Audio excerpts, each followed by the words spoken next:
We've discussed character development in the past, and we've discussed minor characters. So today we're going to discuss character archetypes. Archetypes are not meant to be cardboard cutouts or formulaic mashups. They actually originated from the Greek tradition. In fact, the term archetype means original pattern in Greek. Carl Jung, yes, the psychological innovator, used the concept of archetypes in his theory of the human psyche. It's also worth noting that Jung wasn't just a psychologist, he was also influential in the study of literature. So it kind of seems like it's a natural to have that link between the study of the human psyche and character. And in fact, most writers have a very good sense of the human psychology because it's part of character. So Jung identified 12 universal mythic character archetypes that reside in our collective unconscious. And the idea is that because it exists in our collective unconscious, it's accessible to everyone. And that's why story is told in a certain way, because it's already in our collective unconscious, according to Jung. Excuse me. So Jung posited that tarot cards help us to access that collective unconscious. And there is definitely a link between tarot cards and archetypes, particularly with what we would consider like the royalty, or the face cards. So Jack, Queen, King. There's definitely a connection between those personality traits and the tarot cards. So Joseph Campbell, by contrast, was a major figure in the study of mythology, and particularly the universal functions of myth in various human cultures and mythic figures in a wide range of literatures. So he just basically studied the mythology around the world. And he wrote a book that is still considered one of the best source materials for it, The Hero with a Thousand Faces. He studied mythology, he studied Sigmund Freud, and he, not so surprisingly, studied Carl Jung. So there's a link there. According to scholars, Campbell understood the hero's myth central plot in Jungian terms, defining it as a male or female's journey to a strange new divine world. So although Campbell lists 8 and not 12 archetypes, they're coming from the same concept or idea as Jung. From Campbell, writer Christopher Vogler built The Writer's Journey, which relies heavily on Campbell's study of mythology. Vogler also considered 8 archetypes, although he views archetypes as less psychology and more a discussion on recurrent or character types and relationships. So I think the philosophy behind what they believe might differ, but the end result is very similar to Campbell's work. And the paragraph that I have up there is up there because I love the way he ties all of the character types into one paragraph. So questing heroes, heralds who call them to adventure, wise old men and women who give them magical gifts, threshold guardians who seem to block their way, shape-shifting fellow travelers who confuse and dazzle them, shadowy villains who try to destroy them, tricksters who upset the status quo and provide comic relief. In describing these common character types, symbols, and relationships, the Swiss psychologist Carl Jung employed the term archetype, meaning ancient pattern of personality that are the shared heritage of the human race. So, all right, I get you probably aren't here for the history lesson, but there's something instructive in seeing that these are not a modern formula or trend or writing fad. These are mythological structures that go back to the beginning of storytelling. They're mythological character types represented across cultures and mythology. Vogler says that archetypes are amazingly constant throughout all time and culture, in the dreams and personalities of individuals, as well as in mythic imagination of the entire world. So that dovetails very nicely with what we know of Lisa Krone's research on the human brain and how we're wired for story. If you think about what Vogler said about these recurring character types and relationships, what Crone is doing is the same kind of thing, only she's looking at how the brain is wired to receive the story. So even though she doesn't discuss archetypes, particularly in this Wired for Story, the concept of storytelling as a form of mythological storytelling structure applies to the use of archetypes. So the archetypes, whether 8 or 12, or I've seen more elsewhere, they represent an element of the human psyche that guide our storytelling. Their insight into personality and personal psychology as you develop your characters. So don't consider these the only options, but consider how use of one or more of these can help develop a story and theme to elevate your work. And I was just thinking about this. There's also a connection to mythological storytelling and archetypes as it relates to the zodiac as well. Vogler says they're indispensable because if you can grasp the function of an archetype which a particular character is expressing, it can help you determine if the character is pulling his or her full weight in the story. In other words, it can help you layer on so much more for that character. I would add that knowing that these archetypes can help you strengthen existing characters, particularly minor or secondary characters. They can also be facets of of the hero or main character's personality, which is also the way that they're used in tarot. All right, so we're going to look at the 8 personality types as viewed by Campbell and Vogler. Jung's aren't awful. We just have to, kind of commit to something and go with it. And these are a number that we can work with for today. So the word hero is Greek from the root that means to protect and to serve. A hero is someone who's willing to sacrifice his own needs on behalf of the other. So there's always that sense of sacrifice. Like a shepherd who will sacrifice to protect and serve his flock. At the root of the idea is hero is connected with self-sacrifice.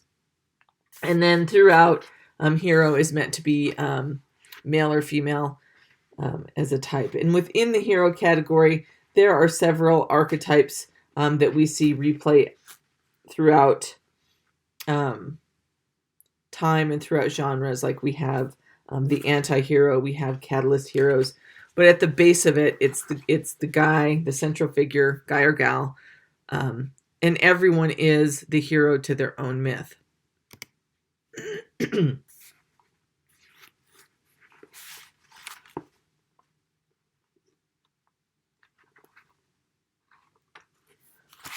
We'll come back to that because I don't know where my notes are for that. Mentor is a wise old man or old woman. If you think about Obi-Wan in Star Wars was definitely a mentor character. An archetype found frequently in dreams, myths, and stories is the mentor. He's usually a positive figure who aids or trains the hero. Campbell's name for this force is the wise old man or wise old woman. It's an archetype that expresses all the characters who teach and protect heroes and give them gifts. Even Q from James Bond would be considered a mentor in that respect. So whether it's God walking with Adam in the Garden of Eden, Merlin guiding King Arthur, the fairy godmother helping Cinderella, or a veteran sergeant giving advice to a rookie cop, the relationship between hero and mentor is one of the richest sources of entertainment in literature and film. The word mentor comes from the Odyssey, the epic tale of a character named Mentor guides the young hero Telemachus on his hero's journey. In fact, it's the goddess Athena who helps Telemachus by assuming the form of Mentor. Mentors often speak in the voice of God or are inspired by divine wisdom. Good teachers and mentors are enthused in the original sense of the word. Enthusiasm is from the Greek, meaning God-inspired, having God in you or being in the presence of God. So it's sort of an inspirational mentorship is what we see for mentor. Herald. And these to me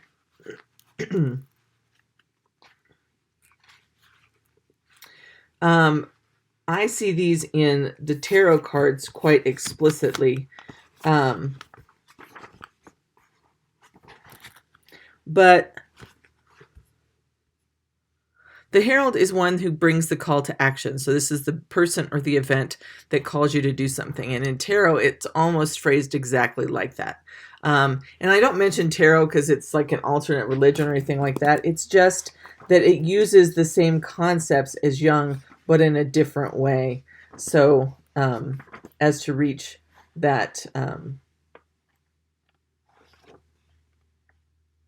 deeper understanding of the human psyche. And so a lot of times that's what that's another example of the way that they're used. Threshold guardians, you should be familiar with these, unfortunately, through life. Threshold guardians are the forces that stand in the way at important turning points, including jealous enemies, professional gatekeepers, or your own fears and doubts. And we'll come back to that. So all heroes are going to encounter obstacles on the road to adventure. That's what makes conflict. That's what makes story. But at each gateway to a new world, and think of those turning points we talked about in plotting, there are powerful guardians at the threshold, placed there to keep the unworthy from entering.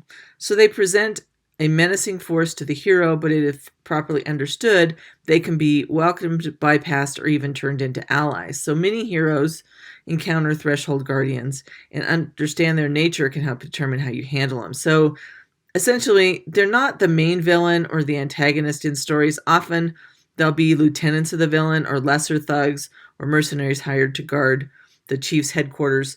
Think of the mythological character who sends who you have to pay to get down the river, down the river Styx, or that's in Greek, but God, what is it that's in Egypt? Oh man, I wish I could remember. Maybe it is Styx in Greek. But anyways, they're guardians who prevent you from passing. And so in stories,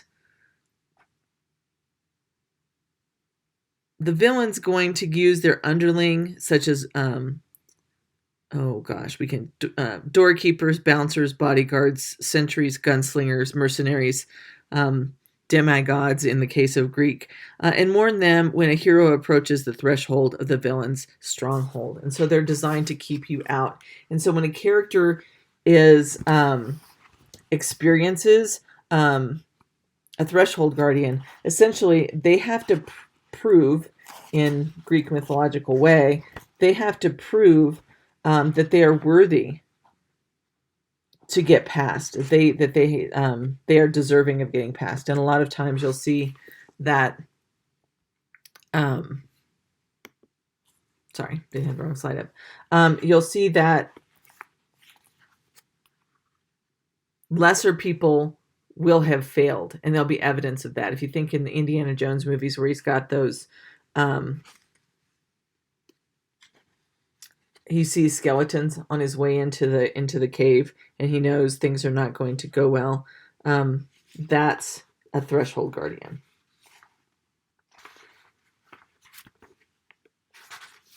All right, so let's go back to Herald here for a second. So a herald is the one who brings in, think about the herald who blares the trumpet with messages for the king. It's that kind of herald. Often a new force will appear in Act 1 to bring a challenge to the hero, so that's a call to action. This is the energy of the herald archetype. Like the heralds of medieval chivalry, herald characters issue challenges and announce the coming of a significant change. The heralds of knighthood were responsible for keeping track of lineages and coats of arms, and had the important role of identifying people and relationships in battle. They're like the protocol officers. They're there to provide motivation. Usually at the beginning of the story, the hero has muddled through whatever challenges they have in life, but there's an imbalance, and there's new energy that's going to stir that imbalance a little bit. So a new person, condition, or information shifts the hero's balance, and nothing will ever be the same. And so that's the herald who's bringing that call to adventure. And let's go back to our shadow character, because I did finally find that where it was in my notes.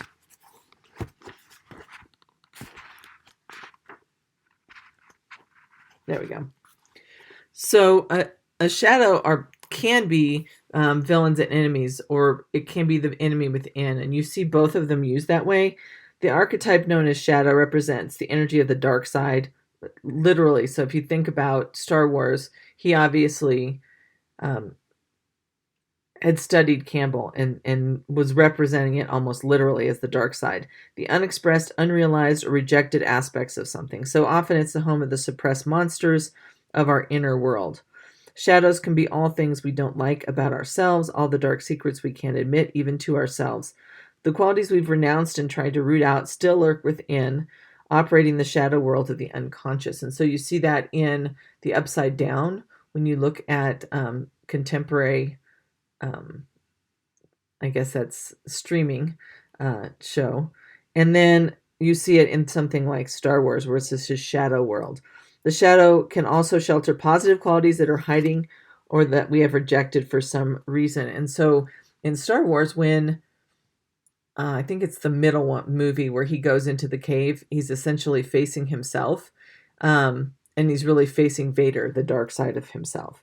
So that would be the shadow. I think that catches us up there. Shapeshifters are creatures who change shape, which should seem obvious, but they're used in different ways. They're not only used in paranormal type stories. So in stories, creatures like vampires who can change shape or werewolves who can change shape, that's a shapeshifter. But in life, a shapeshifter really represents change, the way other people or our perception of them keeps changing. So it can be, it could almost be the way people are two-faced. So people have trouble with this one, but think of it as something that's shifting or unstable. Its appearance and characteristics change as soon as you examine it closely. So the shapeshifter is a powerful archetype, and it can really help you because a shapeshifter can change the direction of your story. Heroes frequently encounter figures, often of the opposite sex, whose primary characteristic is that they appear to change constantly from the hero's point of view. Often the hero's love interest or romantic partner will manifest the qualities of a shapeshifter. So we've all experienced relationships in which our partner is fickle or two-faced or bewilderingly changeable. That's a shape-shifting kind of thing. They change appearance or mood, are difficult for the hero and the audience to pin down. They can mislead the hero or keep her guessing, and their loyalty or sincerity is often in question. So it doesn't have to be a literal shapeshift. It can be a shift in mood or behavior. Tricksters are one of the most fun character types to play with.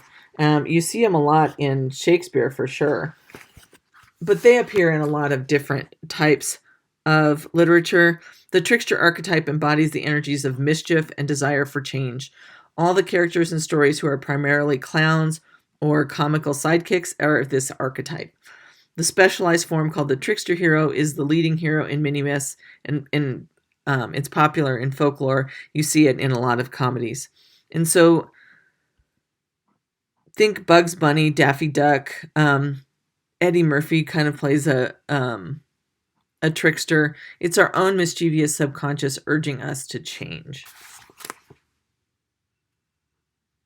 And then the final one is allies, and these are characters who help the hero through change. They're sidekicks, buddies, girlfriends who advise the hero through the transitions of life. And so as the character is building enemies before he reaches the climax, he's also gathering allies. All right, so we're going to look closely at these and how they impact your writing and what they can do to add to existing stories.